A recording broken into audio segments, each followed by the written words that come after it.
Chapter 2: Power Behind the Throne. As already mentioned, Quigley wasn't your run-of-the-mill historian. Unlike most respected academics, he wasn't afraid to talk about secret conspirators exercising power from the shadows. Nor was he afraid to point out that constitutions, parliaments, presidents, and emperors can all be used as a distraction, to divert attention away from the real ruling power behind the throne. As just one example, at about 190 pages into Tragedy and Hope, Quigley sets the record straight regarding the so-called Meiji Restoration in Japan. By all outward appearances, the restoration wrested power away from the shogun and placed it back in the hands of the Japanese emperor. But while this story of the emperor's return to power was spread far and wide, the reality of the situation was quite different. In truth, the restoration had simply shifted power away from the shogun and into the hands of feudal lords who proceeded to rule Japan in the emperor's name and from the emperor's shadow. Quote, "These leaders, organized in a shadowy group known as the Meiji oligarchy, had obtained complete domination of Japan by 1889. To cover this fact with camouflage, they unleashed a vigorous propaganda of abject submission to the emperor, which culminated in the extreme emperor worship of 1941 to 1945. Quigley continues, "To provide an administrative basis for their rule, the oligarchy created an extensive governmental bureaucracy. To provide an economic basis for their rule, this oligarchy used their political influence to pay themselves extensive pensions and government grants, and engaged in corrupt business relationships with their allies in the commercial classes. To provide a military basis for their rule, the oligarchy created a new imperial army and navy, and penetrated the upper ranks of these so that they were able to dominate these forces as they dominated the civil bureaucracy. To provide a social basis for their rule, the oligarchy created 5 ranks of nobility recruited from their own members and supporters. Having thus assured their dominant position, the oligarchy in 1889 drew up a constitution which would assure, and yet conceal, their political domination of the country. The oligarchy presented the constitution as an emission from the emperor, setting up a system in which all government would be in his name, and all officials would be personally responsible to him. This seemingly legitimate constitution called for a legislative body composed of both an elected House of Representatives and a House of Peers. Though these provisions were enacted, they were essentially meaningless. Quote, "The form and functioning of the Constitution was of little significance, for the country continued to be run by the Meiji oligarchy through their domination of the army and navy, the bureaucracy, economic and social life, and opinion-forming agencies such as education and religion."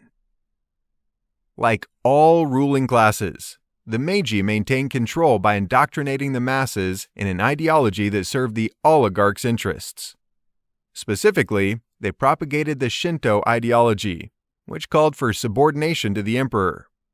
In this system, there was no place for individualism, self-interest, human liberties, or civil rights. The Japanese people accepted this Shinto ideology, and as a result, the Meiji oligarchy was able to ruthlessly exploit them in the emperor's name. However, interestingly enough, the Meiji were beholden to an even greater power. Behind them, there existed yet another group, numbering no more than a dozen men, which represented the ultimate ruling power in Japan. Quigley explains, "These leaders came in time to form a formal, if extra-legal group known as the Genro.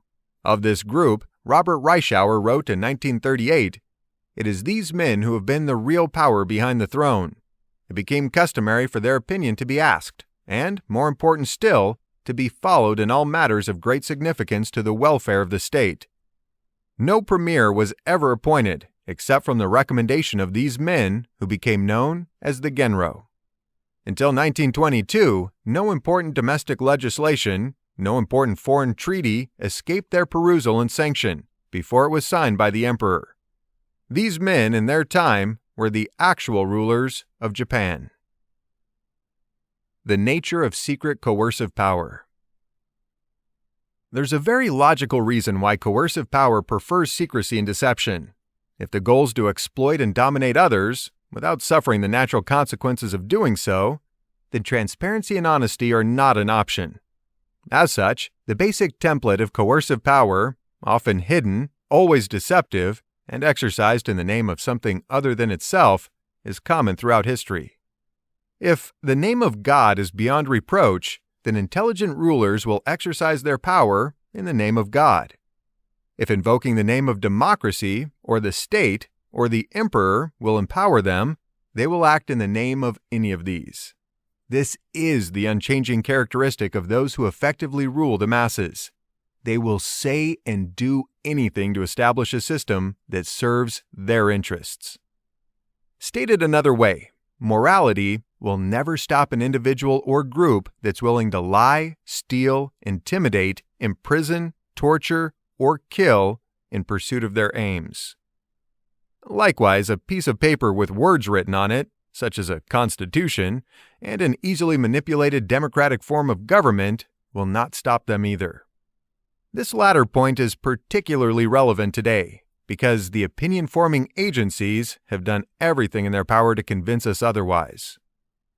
From a very early age, we are conditioned to believe that a constitution and democratic elections somehow prove that we are in control, that those who would seek illegitimate power over our lives cannot succeed with these protections in place. We are never asked to question whether this belief is actually true. We are never provided examples that might suggest that it is not true. For instance, did Stalinist Russia's constitution and elections of democratic appearance and form protect the people of Russia? Did a government that was democratic in form prevent the rise of Hitler in Germany? Is the Democratic People's Republic of North Korea, with its regular elections, a true republic? Were the Genro unable to rule Japan as a result of the Japanese constitution and elections? Moving a bit closer to home, what about the guaranteed protections outlined in the Constitution of the United States? Are these written protections sufficient to block the predations of an illegitimate ruling class? If you think they are, consider the following. Today, in the freest nation on earth, U.S. representatives have claimed the authority to spy on U.S. citizens without a warrant. This clearly violates the U.S. Constitution.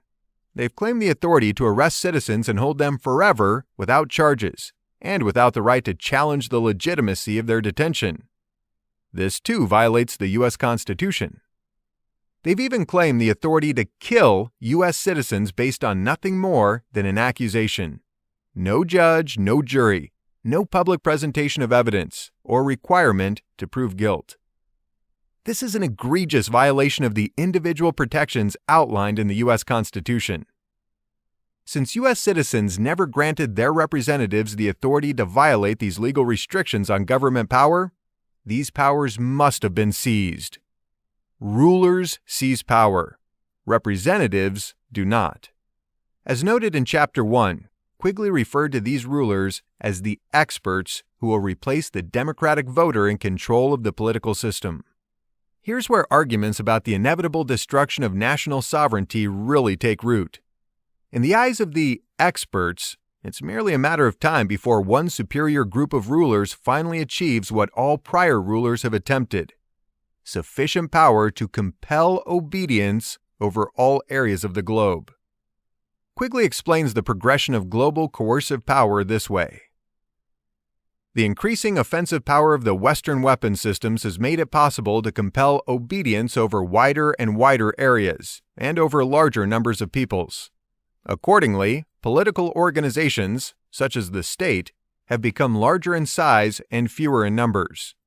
In this way, the political development of Europe over the last millennium has seen thousands of feudal areas coalesce into hundreds of principalities, and these into scores of dynastic monarchies, and finally into a dozen or more national states.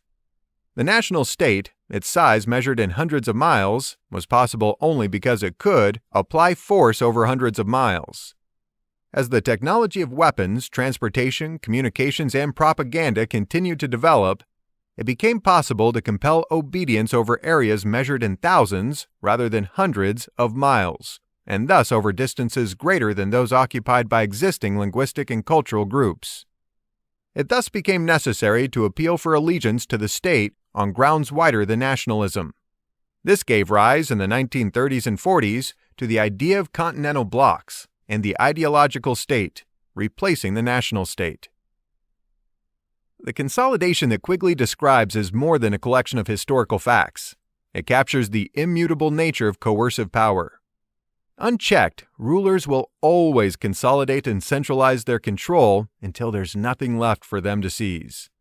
And unfortunately, this applies to human freedom as well as geographic resources. Quote, "One step leads to another, and every acquisition obtained to protect an earlier acquisition requires a new advance at a later date to protect it." So, accepting this reality, we wind up with a handful of important questions. Who are the rulers? To what extent can they compel obedience without meaningful resistance? How do they seize power? How do they maintain and expand their power? What are their unpunished crimes, past and present? Most importantly, what are the strategic targets that we must strike to destroy their illegitimate rule? In the following chapters, we'll cover all of this and more. But first, we must begin at the beginning. The birthplace of a network. Nearly 1,000 years ago, a university was founded in England. Nearly 1,000 years later, not only does that same university still exist, but it is ranked number 1 in the United Kingdom and consistently ranks among the top 10 universities in the world. As one of the most prestigious institutions of higher learning, specializing in politics, the psychological sciences, and business, Oxford has a very long and distinguished history. It's produced dozens of prime ministers. It has produced archbishops, saints, famous economists like Adam Smith, and famous writers like J.R.R. Tolkien of Lord of the Rings, and Aldous Huxley, who wrote Brave New World, as well as philosophers like Thomas Hobbes and John Locke. Oxford also produced, approximately 150 years ago, the progenitors of the network. Let's flash back to this time in history, circa 1860. Two opposing forces in the British Empire are clashing heads. On one side, many are arguing that the empire is immoral, expensive, and unnecessary. This argument, championed by men like William Gladstone, is eroding support for Britain's imperial policies. On the other side of the argument stands Benjamin Disraeli. Disraeli, a close ally of the Queen, is a harsh critic of Gladstone and other Little Englanders who dare to challenge the benefits and necessity of the empire. Having referred to Gladstone as God's only mistake, the intense rivalry between Disraeli and Gladstone is legendary. The following excerpt from Wikipedia provides one example of their many disagreements. Quote, "Disraeli and Gladstone clashed over Britain's Balkan policy. Disraeli believed in upholding Britain's greatness through a tough, no-nonsense foreign policy that put Britain's interests above the moral law that advocated emancipation of small nations. Gladstone, however, saw the issue in moral terms. The Turks had massacred Bulgarian Christians, and Gladstone therefore believed it was immoral to support the Ottoman Empire." Because Gladstone's moral arguments were gaining ground, a new institute was formed to counter the rising tide of anti-imperialism. Quigley writes, "The Royal Colonial Institute was founded in 1868 to fight the Little England idea. Disraeli, as Prime Minister, from 1874 to 1880, dramatized the profit and glamour of the empire by such acts as the purchase of control of the Suez Canal and by granting Queen Victoria the title of Empress of India. After 1870, it became increasingly evident that, however expensive colonies might be to a government, they could be fantastically profitable to individuals and companies supported by such governments. And so, to protect the profits of Britain's imperial policies, the rhetoric used to justify imperialism slowly began to change. One man, appointed to a newly created professorship at Oxford, led the charge in teaching Oxford undergraduates the new imperialism. Professor Quigley explains, "The new imperialism after 1870 was quite different in tone from that which the Little Englanders had opposed earlier. The chief changes were that it was justified on grounds of moral duty and of social reform, and not as earlier on grounds of missionary activity and material advantage. The man most responsible for this change was John Ruskin. Ruskin spoke to the Oxford undergraduates as members of the privileged ruling class. He told them that they were the possessors of a magnificent tradition of education, beauty, rule of law, freedom, decency, and self-discipline, but that this tradition could not be saved and did not deserve to be saved, unless it could be extended to the lower classes in England itself and to the non-English masses throughout the world. If this precious tradition were not extended to these two great majorities, the minority of upper-class Englishmen would ultimately be submerged by these majorities, and the tradition lost. Based on these new justifications, the same immoral policies of conquest and subjugation found new support. The empire was now not only a matter of moral duty, it was a matter of self-preservation. If the ruling elite failed to expand the empire, their civilized way of life would be lost to the unwashed masses. It was a powerful message, and it had a sensational impact on one of Ruskin's students. The student was so moved that he copied Ruskin's lecture, word for word, and kept it with him for 30 years. He also, with a handful of other Ruskin devotees, went on to establish and fund the network that Quigley referred to as one of the most important historical facts of the 20th century. The student's name was Cecil Rhodes. If you've heard of Cecil Rhodes, odds are it hasn't been within the context of him being that guy who created a secret society to control the world. However, you may have heard of the Rhodes Scholarships at Oxford, or maybe the term Rhodes Scholar, a title given to students who studied under his program. Maybe you've heard of the African nation of Rhodesia, or Rhodes University located in South Africa, both named after Rhodes. If you've ever bought a diamond, perhaps you've heard of the De Beers Diamond Company, a South African diamond monopoly established by Rhodes. Each of these stands as a testament to the extraordinary life and influence of Cecil Rhodes. But the most significant thing Rhodes established during his lifetime doesn't bear his name and remains almost completely unknown. This, despite the fact that the secret society he founded in 1891 and its subsequent instruments continues to operate to this day. Building the network. Rhodes extracted much of the original funding for his secret society from the diamond and gold mines of South Africa.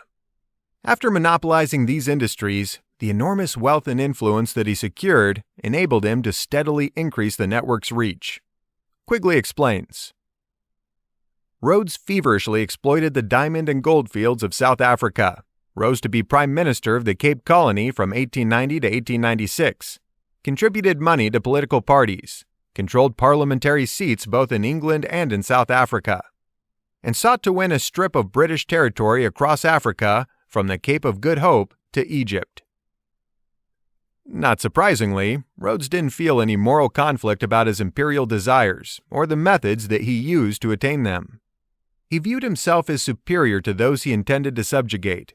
In his last will and testament, he wrote, "I contend that we are the finest race in the world, and that the more of the world we inhabit, the better it is for the human race. Just fancy those parts that are at present inhabited by the most despicable specimens of human beings. What an alteration there would be if they were brought under Anglo-Saxon influence." A PBS series titled Queen Victoria's Empire credits Rhodes with inspiring a burst of imperialistic fervor in Britain. Near the end of the piece, it says of Rhodes, "Cecil John Rhodes became the greatest empire builder of his generation. To fund his dreams of conquest, he embarked on a ruthless pursuit of diamonds, gold, and power that made him the most formidable and the most hated man in Africa." But this story is much bigger than the effect Cecil Rhodes had on Africa or British imperialism over a century ago. Obviously, to properly tell the story of the network, a handful of important individuals like Rhodes do need to be mentioned. However, to be clear, these individuals are not the main focus of this story. Instead, our focus will fall mainly on the instruments that Rhodes and his followers created or infiltrated, as well as the tactics they employed to secretly further their goals. as powerful as one individual might have been or currently is within the network, the instruments and tactics are where the real power lies. Men eventually die. Instruments and tactics can live on indefinitely. A quick side note here. If you are interested in a methodical and mind-numbing breakdown of all the individuals Quigley looked into while researching the network, such as names, titles, government positions, relationships to other powerful people, etc., his book, The Anglo-American Establishment, provides pages and pages of text like this. Quote, "Of Lord Salisbury's 5 sons, the oldest, now 4th Marquis of Salisbury, was in almost every conservative government from 1900 to 1929. He had 4 children, of whom 2 married into the Cavendish family. Of these, a daughter, Lady Mary Cecil, married in 1917 the Marquis of Hartington, later 10th Duke of Devonshire. The older son, Viscount Cranbourne, married Lady Elizabeth Cavendish, niece of the 9th Duke of Devonshire. The younger son, Lord David Cecil, a well-known writer of biographical works, was for years a Fellow of Wadham, and for the last decade has been a Fellow of New College. The other daughter, Lady Beatrice Cecil, married W.G.A. Ormsbagore, now Lord Harlech, who became a member of the Milner Group. It should perhaps be mentioned that Viscount Cranbourne was in the House of Commons from 1929 to 1941, and has been in the House of Lords since. He was Under-Secretary for Foreign Affairs in 1935 to 1938, resigned in protest at the Munich Agreement, but returned to office in 1940 as Paymaster General, Secretary of State for Dominion Affairs from 1940 to 1942, and Colonial Secretary in 1942. He was later Lord Privy Seal, 1942 to 1943, Secretary for Dominion Affairs again from 1943 to 1945, and leader of the Conservative Party in the House of Lords from 1943 to 1945. End quote. Don't worry, there won't be any more lists like the one you just listened to in this audiobook. The network's first instrument and some of its accomplishments. The first instrument created by Rhodes and his associates was the secret society itself. After 17 years of planning, Rhodes called a meeting and formally established the society. Inspired by the Jesuits, the Illuminati, and the Freemasons, of which he was a member, Rhodes hoped to succeed where the other secret societies had failed. Using a rings-within-rings structure, the center ring of power, composed of Rhodes and just 3 other individuals, would control all of the outer rings. Of the 3 individuals who shared the inner ring with Rhodes, Alfred Milner, later awarded the title Lord Milner, became the strongest. Quigley writes, "The goals which Rhodes and Milner sought and the methods by which they hoped to achieve them were so similar by 1902 that the two are almost indistinguishable. Both sought to unite the world in a federal structure around Britain. Both felt that this goal could be best achieved by a secret band of men united to one another by devotion to the common cause. Both felt that this band should pursue its goal by secret political and economic influence behind the scenes, and by the control of journalistic, educational, and propaganda agencies." With the death of Rhodes in 1902, Milner obtained control of Rhodes' money and was able to use it to lubricate the workings of his propaganda machine. This is exactly as Rhodes had wanted and had intended. Milner was Rhodes' heir, and both men knew it. In 1898, Rhodes said, "I support Milner absolutely without reserve. If he says peace, I say peace. If he says war, I say war. Whatever happens, I say ditto to Milner." Always on the lookout for potential helpers, Milner recruited mainly from Oxford and Toynbee Hall. He used his influence to place the new recruits into positions of power. Quote, "Through his influence, these men were able to win influential posts in government and international finance, and became the dominant influence in British imperial and foreign affairs. Under Milner in South Africa, they were known as Milner's Kindergarten until 1910. In 1909 to 1913, they organized semi-secret groups, known as Round Table groups, in the chief British dependencies and the United States." And as already covered in Chapter 1, quote, "In 1919, they founded the Royal Institute of International Affairs, or the Chatham House, Similar institutes of international affairs were established in the chief British dominions and in the United States, where it is known as the Council on Foreign Relations, in the period 1919 to 1927. After 1925, a somewhat similar structure of organizations, known as the Institute of Pacific Relations, or IPR, was set up. Quigley's The Anglo-American Establishment describes the network's basic system of recruitment and placement this way. The inner circle of this group, because of its close contact with Oxford and with All Souls, was in a position to notice able young undergraduates at Oxford. These were admitted to All Souls and at once given opportunities in public life and in writing or teaching, to test their abilities and loyalty to the ideals of the Milner Group.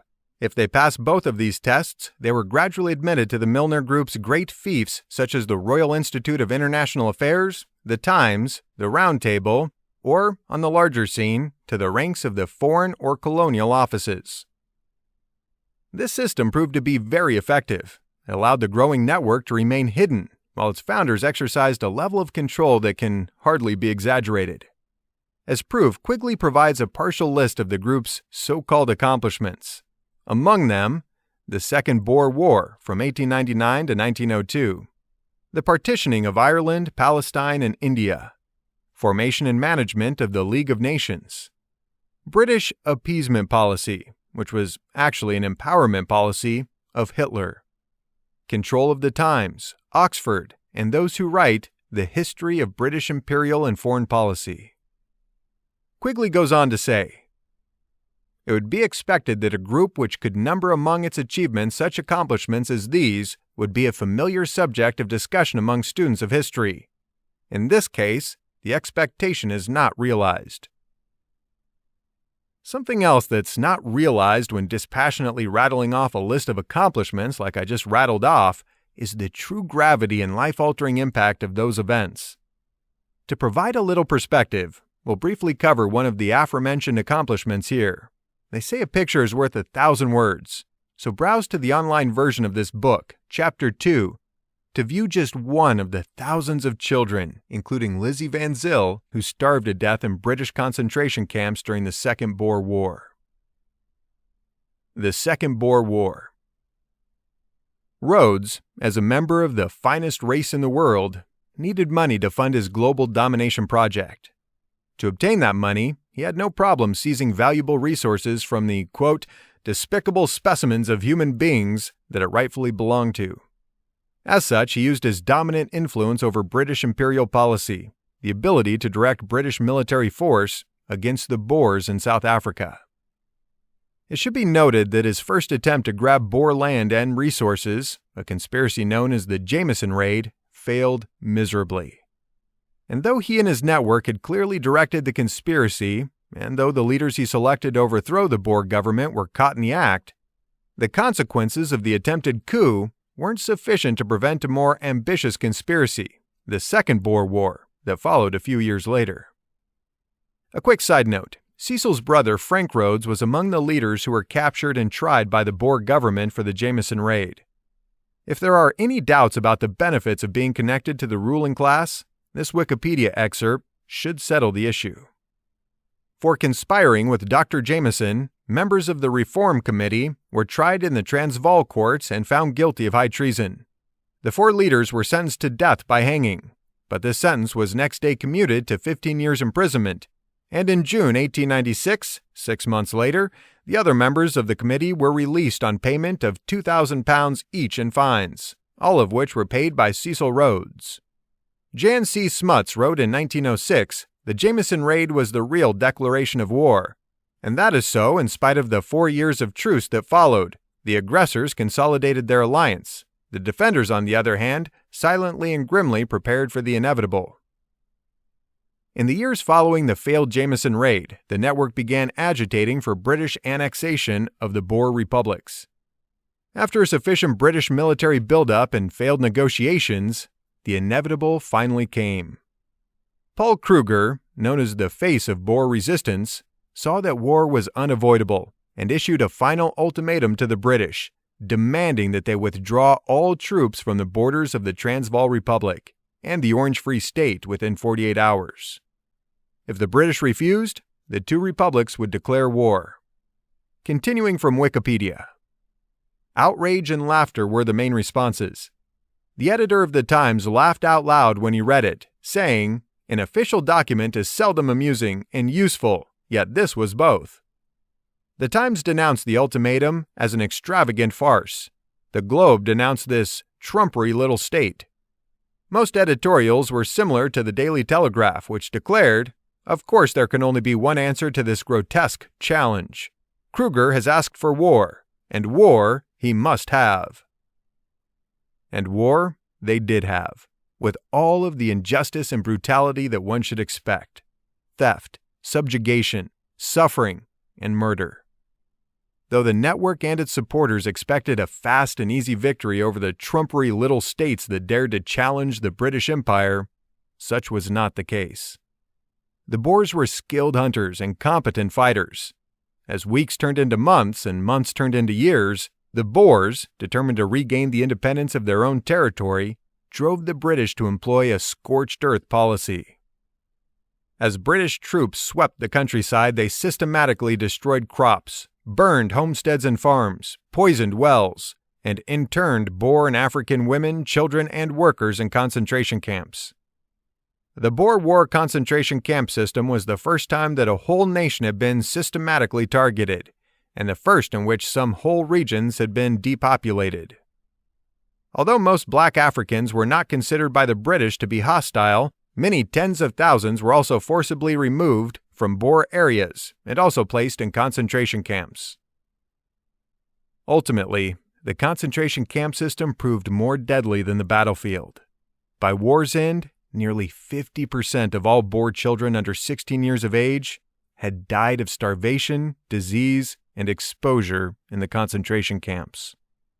All told, approximately 25% of the Boer inmate population died, and total civilian deaths in the camps, mostly women and children, reached 26,000. The picture of Lizzie Van Zyl represents just one of those 26,000 faces. You can find that on the online version of the book. Sadly, these numbers account for only Boer civilians killed. In all, the death toll of the Second Boer War exceeded 70,000 lives. More than 25,000 combatants killed, and an additional 20,000 black Africans, 75% of whom died in the British concentration camps. But of course, this was only just the beginning, and a small price to pay for the network. The defeated republics were absorbed into the empire, and were eventually folded into the Union of South Africa, also a creation of the network, which served as a British ally during the two world wars. Hopefully this short outline of the Second Boer War adds some depth to one of the early accomplishments of Rhodes and his fellow conspirators. Factor in the immeasurable suffering of some of their other so-called accomplishments, like the million or so who died when they decided to partition India, or the millions more who died as a result of their Hitler empowerment project, and Quigley's assertion that this group is one of the most important facts of the 20th century is hard to deny. As the British government suffered the political consequences of the network's decisions, and as the British citizenry and soldiers paid the costs in blood and treasure, the secret society that Rhodes created was able to operate without fear of direct repercussions. The British government was now one of its instruments. Oxford, the Times, the League of Nations, and the Royal Institute for International Affairs, to name a few, were also its instruments. On the surface, each of these appeared unconnected. Beneath the surface, each was dominated by the same group of individuals. In a rare moment of honest criticism, Quigley warns his readers. No country that values its safety should allow what the Milner Group accomplished in Britain. That is, that a small number of men should be able to wield such power in administration and politics, should be given almost complete control over the publication of the documents relating to their actions, should be able to exercise such influence over the avenues of information that create public opinion. Such power, whatever the goals at which it may be directed, is too much to be entrusted safely to any group. Building on that foundation, it's time now to shift away from the network's impact on Europe, Africa, and Asia. As interesting and tragic as those stories might be, there's another continent, North America, that Rhodes intended to control from the start. In his first will, Rhodes resolved to create a global power so great that it would render wars impossible. More accurately, he should have stated, render resistance to the network impossible. Not surprisingly, this goal to create an unconquerable global power required, quote, the ultimate recovery of the United States of America as an integral part of the British Empire. In the following chapter, we'll cover how the network successfully infiltrated the political and economic system of the United States and turned it into just another one of its instruments in the quest for global domination.